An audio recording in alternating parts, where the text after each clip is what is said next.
Hola, hola. It's your girl Erica from America. Welcome to the Confidence Chronicles podcast. This podcast is all about helping you stand in who you are. Stop giving a fuck what people think about you. Start standing as your fully expressed self.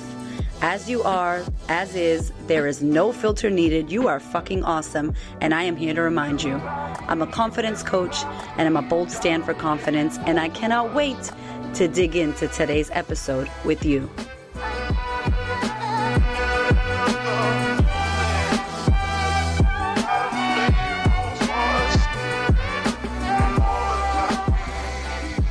Hello, my love. I am so excited for you to hear this episode with the incredible Sophie Williams. Sophie Williams is a dedicated anti-racism advocate and activist. Outside of her online platform, she's spoken on panels for Reuters, Afro Visibility, We Are Stripes, and Girls Talk London, discussing diversity and inclusion in the workplace and Black representation in advertising, both on screen and in agencies.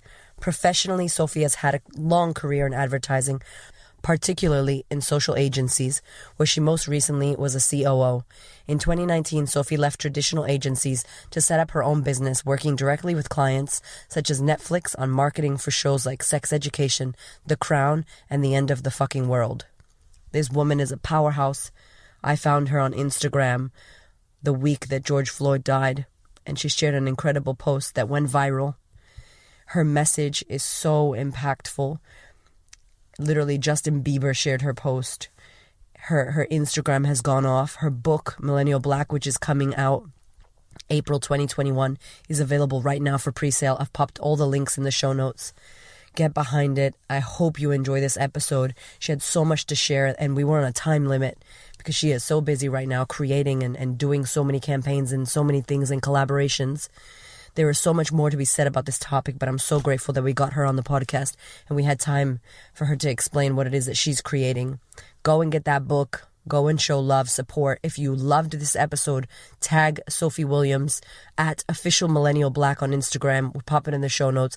Tag me, reach out, show love and support. She's created this amazing donation campaign with her posters. I can't wait to get my bundle. It's coming in the mail.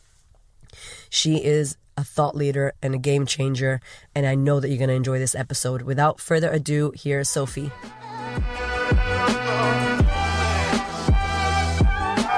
So welcome, Sophie, to the podcast. I am so happy that you are here. I have been following your journey ever since I found you like 3 or 4 weeks ago on Instagram. Welcome.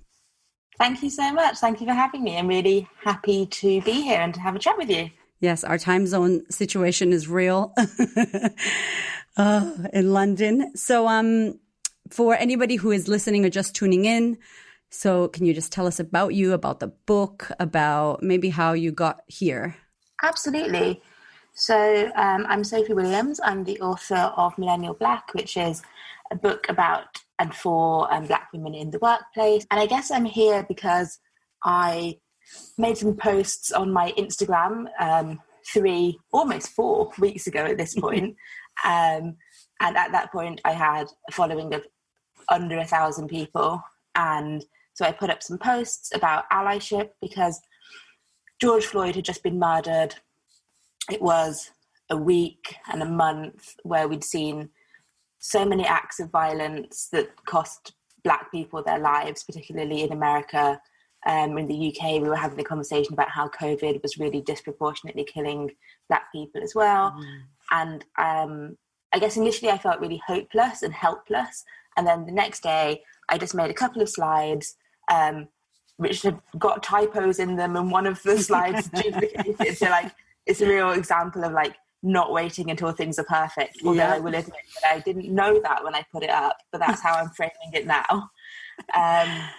So I put up some posts about allyship and what people can do when we feel helpless, how we can sort of, how we can sort of have a voice in this conversation, how we can get used to being uncomfortable. And then some things I don't understand happened, and suddenly they were everywhere, including like on Justin Bieber's grid. Yes, I know. And that's, I guess, how people like you found me. So yes, some people are like, oh, I've been following you like from the beginning, but from the beginning means like 3 weeks ago. Yeah. Wow, that's crazy. So, and those posts were branded in the book the same way your book looks.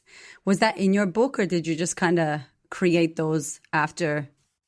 No, they're really different to my book, actually, because my book, Millennial Black, so that book is really focusing on a really specific group, and that group is Black women. Whilst it's for everybody, because it's about Black women at work, it looks at sort of the specific hurdles that disproportionately affect Black women, and says, here are the facts and here are some things that you can do. And it also says, if you are not a Black woman, if you are a business owner, if you are a colleague, here are the things that you can do, because marginalized people didn't make these situations. We didn't make these structures. We just have to operate within them. And we don't have sort of generally speaking, we don't have the power, the authority, the position to be able to make those changes. But yeah, so Millennial Black is really Black women business focused. So actually, these posts about allyship, which really speak to non-Black people, because they are talking about how to sort of be an ally, those posts are quite different to the Millennial Black book, and speak to a different audience.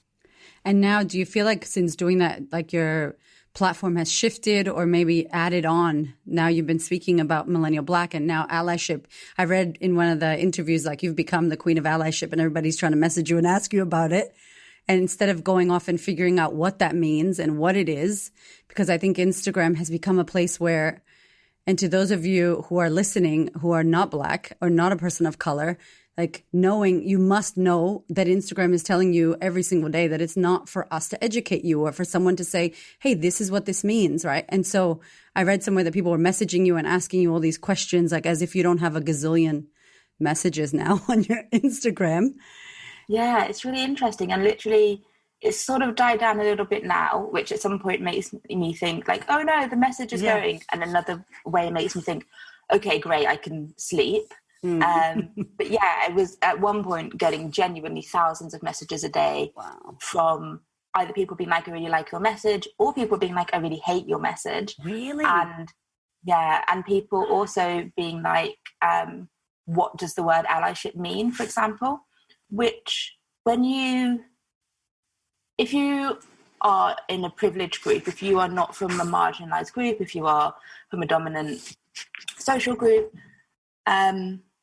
I think people are often used to having access to things in a easier way. Not that everyone's life is easy, but that sometimes things are easier for less marginalized groups. And so, instead of people just Googling, what does this word mean? Which would be a much quicker process than writing me a message that asks that question and waiting for my response. Yeah, people would just like use me as their Google. So people would just send me messages which ask things like, what does allyship mean? Instead of just doing the much easier and quicker step of just Googling it. And so that's why I ended up, or one of the reasons I ended up writing a piece for Cosmopolitan, which was specifically for Black women, because it was a general conversation amongst Black women at that point that we were just exhausted. So we've been doing this work, we've been fighting these fights for a long, long time. It's really great to have reinforcements. It's really great to have allies. But I think it's really important to remember that whilst this is a new conversation to some people, to other people it's not. To other people it's been our whole lives. And when you want to engage, I think you need to remember to do that in a way that is respectful of other people's sort of time and energy, because there's no need to put the burden of responsibility onto already marginalized groups when you have the same access to Google that they do. Exactly. And researching and reading and educating. And that was part of the whole thing that people were like, I'm muted, so I'm learning. And learning is not hitting someone else up on Instagram and going, hey, can you explain to me the experience, or can you explain to me the word? And now there's something else happening that you're creating around this. Can you talk a little bit about it? Yeah, it's really exciting actually, because I've actually not said it out loud before, but I'm working with HarperCollins again, and we are making a new, smaller, like pocketbook sized book called Anti-Racist Ally. yeah, that's really going to be like a jumping off point, the same way that my Instagram has become a jumping off point for people who want to start this conversation, who want to be allies, who want to sort of get involved, but maybe haven't before, or haven't known the right words, or have been afraid to say the wrong thing. So this is like really like a starting point guide almost, to say, here are the things, here's what you need to know, here's the basic info, now go learn more, read more. Yeah, like a guide to get you going. And I love too that like your Instagram wasn't massive. So it's not like you could say, oh, I was on a one of the celebrity TV shows or a reality TV show, and that's why it blew up for me. Like you literally created something from your heart that you wanted to educate and be of service in a time when it was so needed. And I acknowledge you because you did it openly, boldly on your platform, shared it with no intention for it to be viral. And literally now, you're an author of 2 books. You've co-founded like so much. I'm like, I thought I was busy. I'm like, you are busy because you got Cultural Heroes. Yes. And Blanket Fort. What is the massive intention or message, if you could tell someone out there who is listening, who is wanting to pick up this book or wants to learn more about it? Like there's probably a million messages, but the main thing that you want to get across in this book, in the Millennial Black book? So for Millennial Black, I think it's just about recognizing the intersections of Black women's identities and how they work in the workplace. So I think so often we have like diversity and inclusion committees at work, and either I have found that they're all sort of led by minority women, and that's work that they do that is not what they're paid for. But they don't get time off what they're actually having to do in the business. It's just additional labor that we ask these people to do, normally without funding, normally without senior support. And that takes away their time that they can actually do work that puts them in positions where they can be promoted, because people generally aren't promoted or given pay rises for doing this kind of work. It's generally sort of office housework. So the opposite side of office housework is glamour work. So when we ask people to do housework, we're taking away time that they could be spending on glamour work. And glamour work gets you promoted, and housework does not. So it's about understanding those intersections. It's about understanding how diversity and inclusion efforts actually haven't been as inclusive as we like to imagine, and how we can all sort of be better allies in making that a better experience for women. Yeah. And it's like we need everybody to come together to do this. So if you're listening and you're not Black and you're like, this book's not for me, it's for you. It's for you to pick up this book. It's for the bosses, the entrepreneurs, the businesses. Now you're seeing so many companies. Like my husband and I did this photo shoot for this bank. And my husband's brown. He's Sri Lankan, right? He's dark. And the lady rang me and was like, hey, we want to reuse this poster. And I'm like, ooh, they're going to put us on the... No, I just want your husband. And I'm like, And then one of my friends that works there was like, oh, they're really going heavy on the Black lives and they want to. And I'm just like, and look, like, what do we do? Like, we want representation. We want people of color. We want Black women, Black men shown. But also I'm like, like your timing, like right now, like it's just, it's such antagonistic. Exactly. And it's hard because then you don't want people not to. And I think here in Australia, when this happened, I was seeing a lot of Australian people here talk about the guilt, like the white people here, about their guilt and crying and feeling bad and my privilege and calling themselves racist, but in a way of like, I'm a racist because, and making it very poetic and making it about them. And I was kind of like, for me, I'm like, what the fuck is guilt gonna do? Like your guilt and you feeling bad. So when I saw your book, I was like, this is what we need. Like, especially in business, we need to support Black business. We need to be, and by supporting, it's not just giving money. It's also including and working together and hiring and even just thinking about my graphics lady doesn't have to be a white lady because I'm a white lady. Like, I know that's ridiculous, but like, hello, these things. And I just loved it when I want to read something that you, if you don't mind, something that you had put up on your blurb. And it was like Millennial Black is for Black women, but also for allies, fans, supporters, and people who believe in anti-racism and leveling the playing field for everyone in their professional lives. It's especially for anyone who runs a business that they're hoping will continue to be successful in the anti-racist world where customers are talking with their money and being more conscientious about brands that they want to engage with and buy from. I'm like, yes. So when I put up those first posts, they got loads of traction, don't know what happened. But then I suddenly was like, oh, I have like 20,000 followers. I'm a fucking big deal. I should like do something now. So I was like, okay, what can I do? So this isn't about the posters, but I'll get back to the posters. So then what happened was I reached out to some companies because I wanted to figure out ways to make money, because I felt like I had this audience who were looking to me and asking, what can I do? Yeah. And I was just like, do some research, find some funds, like whatever. And I was like, okay, I want to turn this into sort of something more tangible. So I reached out to a company, they're called Awesome Merchandise. And within, I think, a day and a half of me messaging them, we had a web shop with products. So there's art prints, there's postcards, there's tote bags, there's stickers, and 100% of the profits from that are going to be donated transparently to anti-racist charities. So that was the first thing. So that was the first like super hustle thing that I did.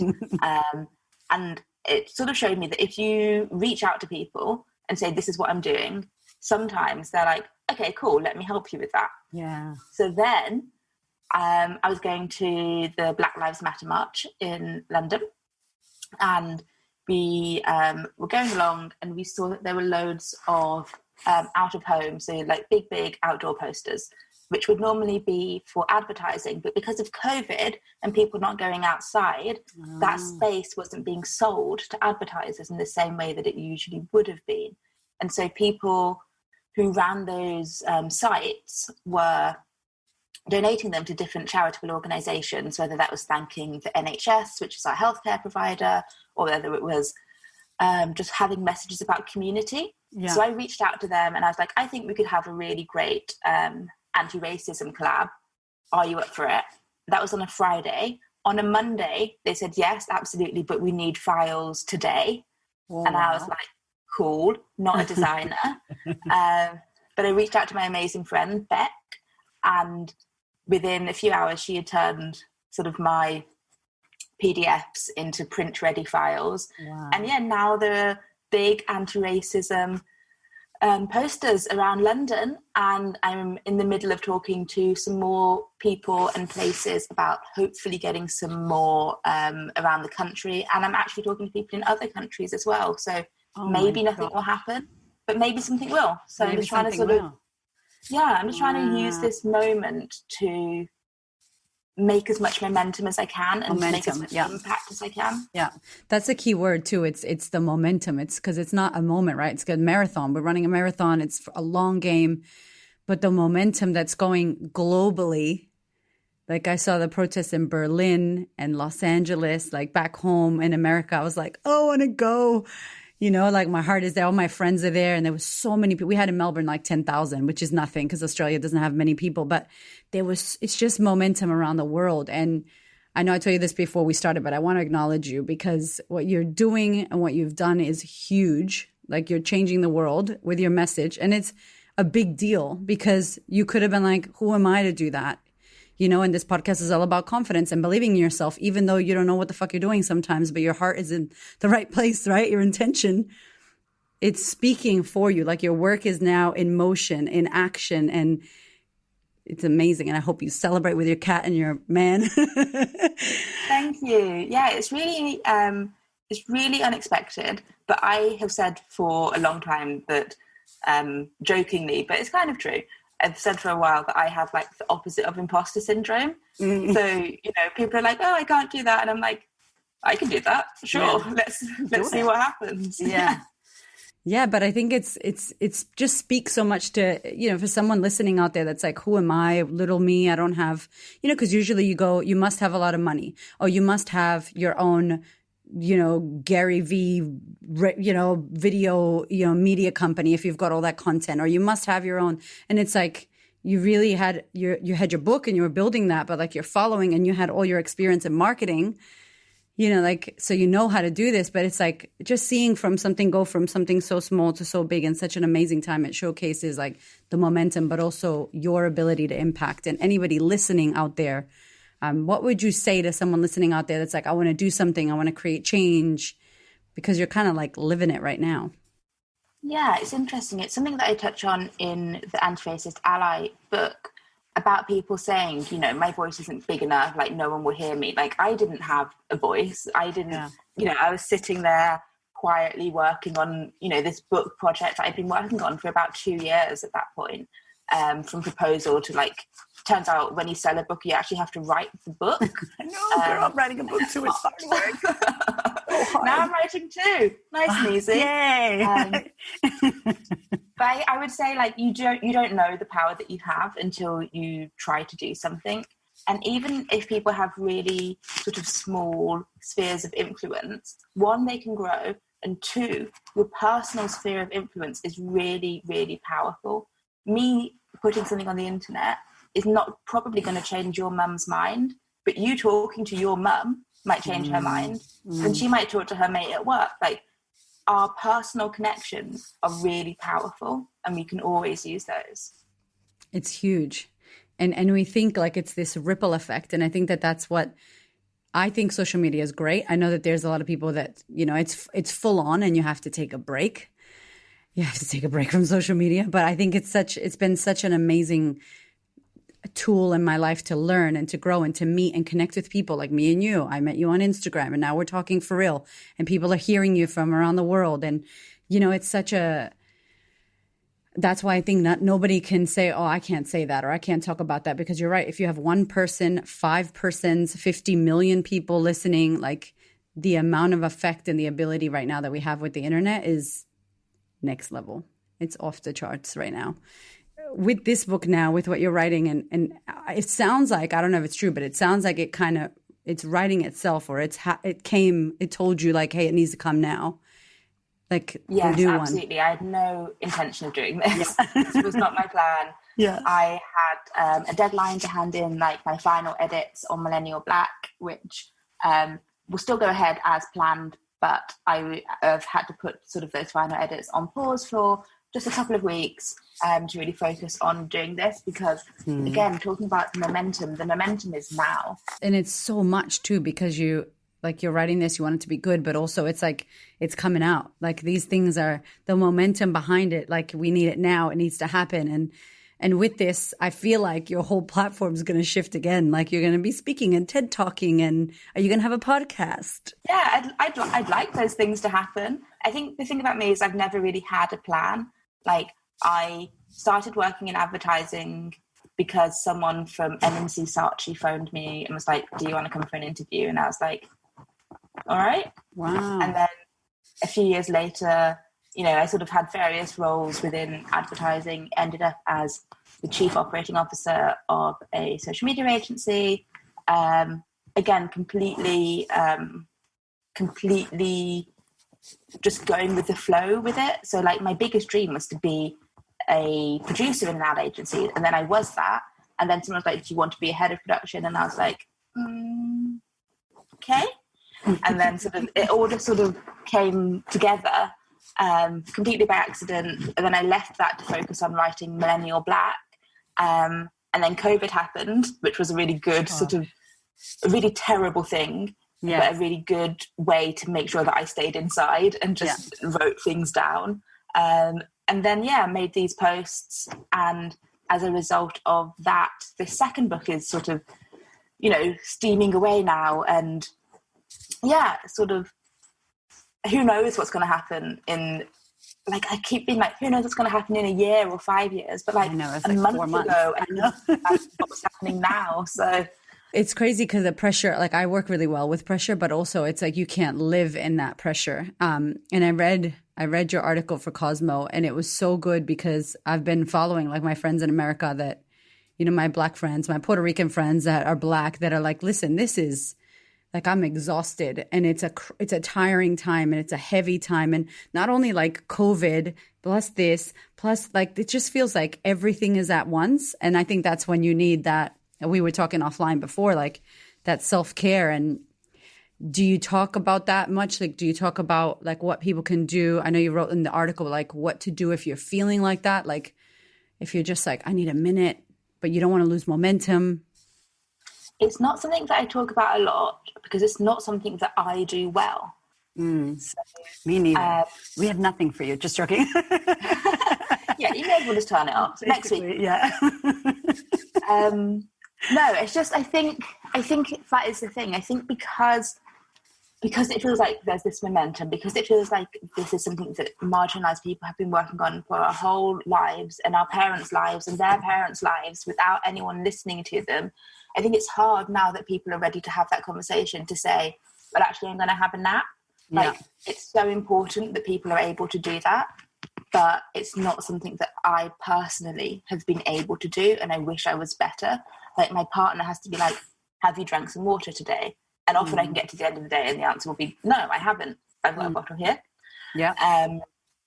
Or like, you know, have you taken any vitamins? Have you, you know, gone for a walk? Have you been outside? And the answer is always no, I haven't done any of these things.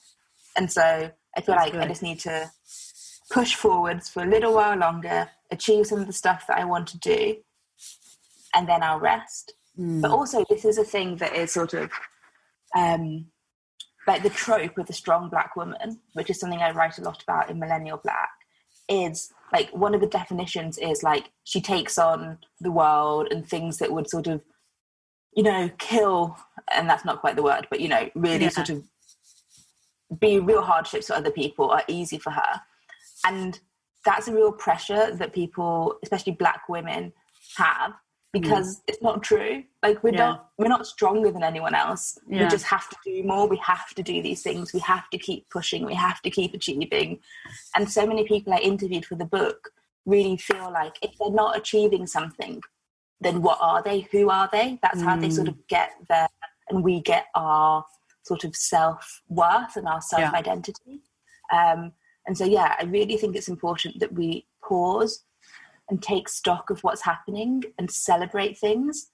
But it's not something that I'm good at yet. Yeah. I read that your post, you were like, Black Joy, I'm just going to look for good things and watch all the good things, and how, I guess, important it is for you were saying, for Black women to not just keep looking at all the negative, bad stuff, because you've been looking at that, you've been seeing it, and like, don't send that to your friends. Like, you know, like don't send that to your Black friends because they don't want to see that, because it's been, like you said, years and ancestors and your ancestors' ancestors, right? And having a bit of joy in your feed, or you're getting better. You're doing the joy, you're doing the things, right? Like trying to sleep. But I do feel you on the urgency. We were saying before that I had surgery and I had to take a week off. And prior to that, I was going hard, like probably on everything, because I talk a lot about child sex trafficking and like my sexual abuse and how I'm like, oh, not okay with that. And like just a lot of things. And then this came and my husband was like, oh my gosh, you got to stop. I was like, wait a minute. And then literally had surgery. And then in my bed, I'm like reading and doing and trying to, you know, and I think it's a marathon. To people that are listening, to the white people that are listening, especially, it's like, if you're tired or you feel like it's too much, can you imagine like how Black women are feeling right now, how Black people are feeling, how people of color are feeling right now? And really, I think it's important, and I've talked about this on my podcast before, like not making it about you and your guilt and how sorry you are and you, and being like, okay, take yourself out of it and really step into the shoes of you, like step into your shoes and see how you're feeling and check in on people. And you can take a break and sit down, but read still, and, you know, continuously make this a part of, what was I saying, like not something you do, but who you become. And that's something I talk about a lot. I talk about how allyship is not about what you believe, it's about what you do. And about looking for ways to turn one-off actions into habits. And so when I first started sort of talking about this all that time ago, people would be like, oh, I've gone to my first protest, or I've made a donation. And I was like, okay, great. Let's look, if you have the means and you're comfortable with that, let's look at how we can turn that donation into a standing order. Let's look at how, you know, you can, you know, really just integrate these one-off actions into really important habits that, like you're saying, change who you are. And that doesn't happen overnight, right? It is, you know, you should feel exhausted. You should feel like you don't know shit about what you've been doing. You should feel like you've been programmed. You have to unlearn, de-learn, deprogram. It's like, oh, why? Questioning everything. And, you know, the conversations hopefully happening at your homes with your family, with your cousins, with your racist aunties and uncles, or, you know, your neighbors or your fake ass Facebook friends that when you write something, that makes me so angry. People are like, you know, my Facebook friend. And I'm like, that person's not your friend. Like, you actually don't know them. And then you spoke some true shit and they said something and they're showing you, like, it shows you who you're being. Like, if you're allowing these groups and these friends, and I think that's what becomes toxic for people. And if you're feeling that, obviously maybe Facebook or Instagram fighting with people is not the thing, but it is you changing and shifting and learning and being open to this not becoming something you did and the black tile and the square and that's it. And like, it's like fucking every part of you, like comb your whole self, comb your business, comb, like fine tooth comb everything. And even me, like I'm a person of color, I'm a Latina, like lived in America. I'm even like, especially in Australia, and I've said it again, I've said it on my platform before, but I'll say it again, like I don't know enough about what's going on here with the First Nations and Indigenous people. Like, that's not good enough. I make money in this country. Like, I make money in this country. I live here. My children are here. Like, I must do something. Like, I must, like, it's not good enough. So I'm excited. So the book's coming out, and probably with your marketing background, you'll be doing the bundles and the 2 books and the posters. Yes, with the tote bags, bundle it up. I mean, I haven't even had time to think about it yet, but I will try and make it as fabulous. Cards, the affirmation cards or something with the book. I'm excited.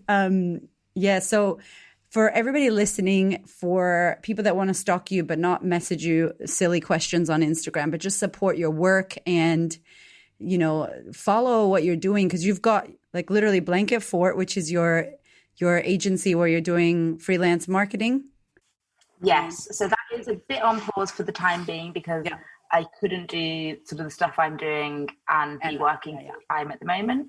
But yeah, Blanket Fort exists, and that's just sort of in the background. Yeah. Official Millennial Black, the sort of OG book, which is going to be coming out in April of 2021. And that's going to be coming out first in hardback, and it's something I'm really looking forward to. Been working on it for a long time. Then there's Anti-Racist Ally book, and doing the posters, keeping the Instagram going, which is at Official Millennial Black. Just trying to see what I can to sort of use this momentum in this moment as much as I can to make as much long-lasting change as possible. That's sort of what I'm really aiming to do. Yes. Thank you so much for your work, and thank you for your time and dedication, for using your platform, for sharing your story, for being who you are for the world. It is medicine. Everything that you are putting out is incredible, and we need it. And I really, from everybody that I can thank and say to you, thank you deeply, deeply, deeply. And last question, have you seen your posters out in London? Have you seen like people? Wow. How was that? How did that feel? I cried. Yeah. It was just really overwhelming. It feels, I guess because it's been so quick and because I haven't really slept in that period, it feels a bit surreal. And so, every time that these things happen, sort of, it just feels normal. And then I sort of get hit by this big wave. So I guess what I need to do is actually try to appreciate and understand things at the time, so they don't sort of all build up into one big like wow moment. Yeah. Acknowledge all of it. Thank you so much, Sophie. We appreciate you, and we'll put all the links in the show notes. I cannot wait to get your book, and I'm sending you all the love. Thank you so much.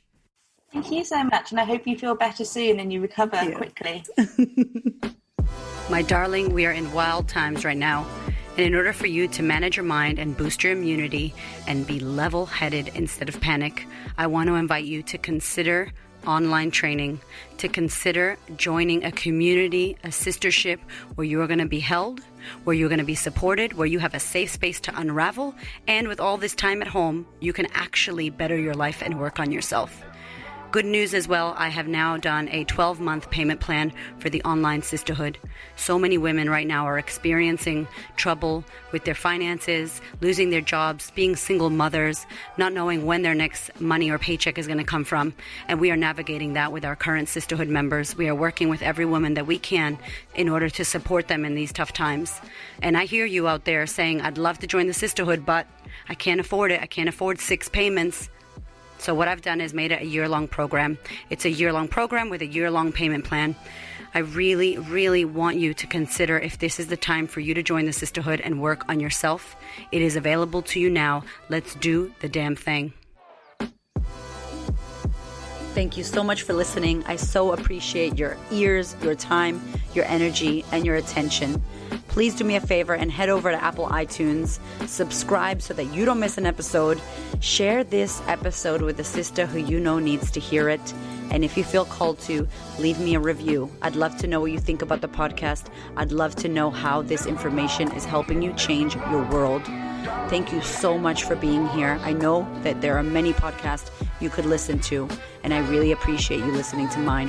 Have a gorgeous week, honey.